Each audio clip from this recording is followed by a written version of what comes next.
Hello good morning students. Seventh class की Hindi medium science की 18 chapter में आपका स्वागत है। हमने अब तक पढ़ा है वाहित मल क्या होता है, वाहित मल में किस प्रकार की अशुद्धियाँ होती हैं। इनमें हमने देखा था कार्बनिक अशुद्धियाँ, अकार्बनिक अशुद्धियाँ, पोषक तत्व होते हैं, कुछ जीवाणु होते हैं और सूक्ष्म जीव होते हैं। अब हम करने जा रहे हैं जल शोधन, एक महत्वपूर्ण, एक घटनापूर्ण यात्रा। देखिए बेटा, जल शोधन क्या है, वाटर प्यूरिफिकेशन क्या है, जल को कैसे शुद्ध करते हैं, वाहित मल को कैसे शुद्ध करते हैं। आप सोच सकते हैं हमारी नलियों में बहने वाला इतना गंदा जल और पुनः उपयोग योग्य बना दिया जाता है, तो यह किस प्रकार होता है, ये आज हम देखने जा रहे हैं।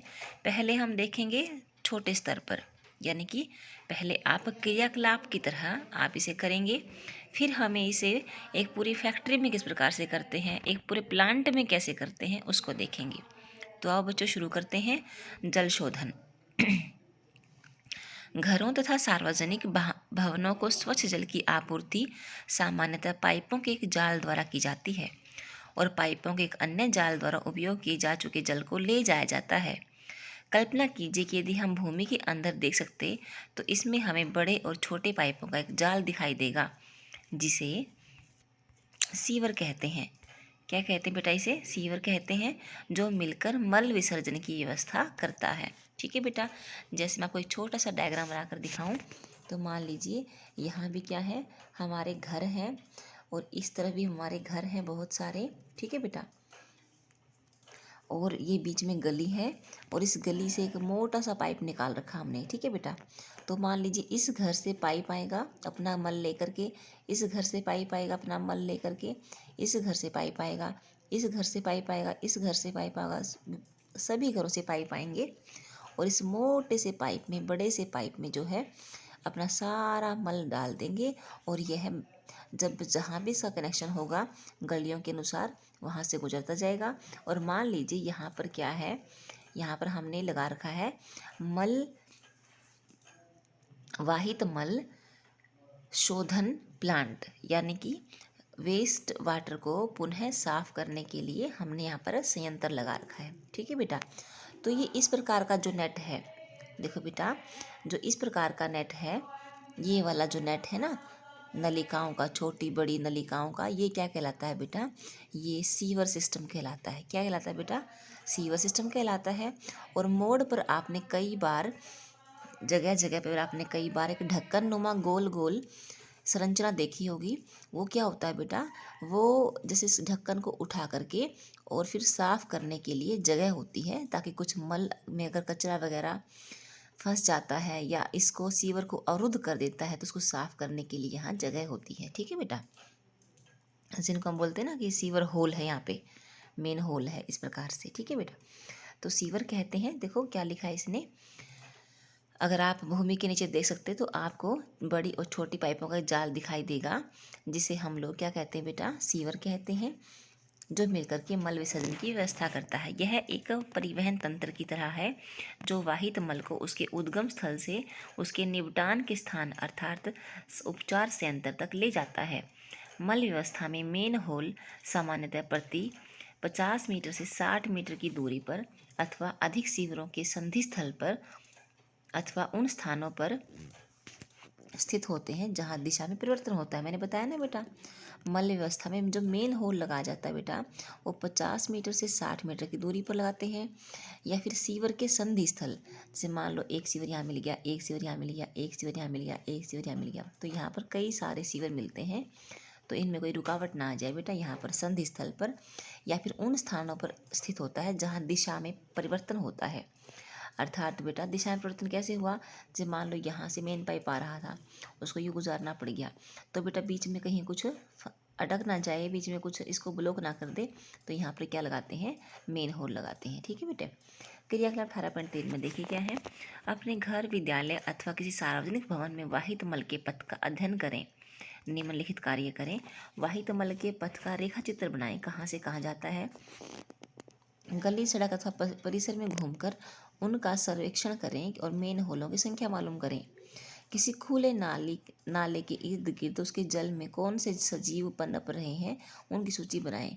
यदि आपके घर के आसपास मल जल निकास व्यवस्था तंत्र न हो तो यह मालूम कीजिए कि वाहित मल को के निपटान का प्रबंधन कैसे होता है, यानी कि हमारे घरों से नलियों में जो कचरा जाता है वो कहाँ जाता है, उसका क्या होता है। प्रदूषित जल का उपचार क्रियाकलाप 18.4 में से आपको उन प्रकरणों को समझने में आसानी होगी जो वाहित जल उपचार संयंत्र में संपादित होते हैं। देखिए बेटा, इसको हम क्रियाकलाप की सहायता से करेंगे।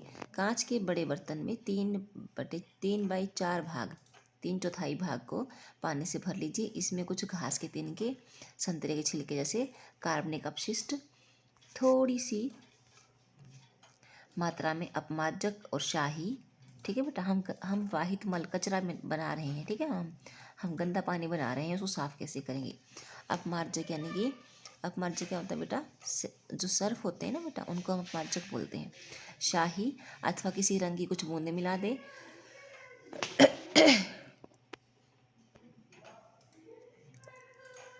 जार में ढक्कन बंद करके अच्छी तरह हिलाएं और मिश्रण को 2 दिन तक धूप में रखें। इससे क्या हो बेटा, उसमें गंदगी पैदा हो जाएगी, स्मेल हो जाएगी।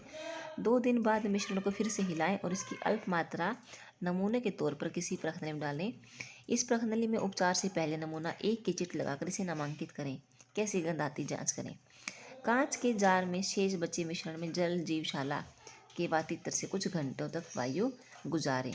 उस पानी में आप कुछ घंटों तक पानी में वायु गुजारें। कैसे, जैसे कि मछलियों का होता है ना, एक एक्वेरियम होता है बेटा, उसका वातित्र होता है, उसमें वातित्र क्या होता है, वायु डालने वाला। वातित्र को रात भर जुड़ा रहने देने की, पूरी रात उसको क्या देना, अपने वायु देनी है। यदि आपके पास वातित्र नहीं है तो यांत्रिक विलोडर या मिक्सी का उपयोग कर सकते हैं। मिक्सी से बेटा क्या होता है, वो गोल गोल घूमता है, उसमें अच्छे से वायु मिल जाती है। इसे आपको इसे अनेक बार विलोडित करना पड़ सकता है। अगले दिन तक वातन प्रक्रम कुछ घंटों तक हो जाए तो किसी अन्य प्रखंड में दूसरा नमूना डाल दीजिए। इसे वातन के बाद नमूना 2 के रूप से नामांकित कीजिए।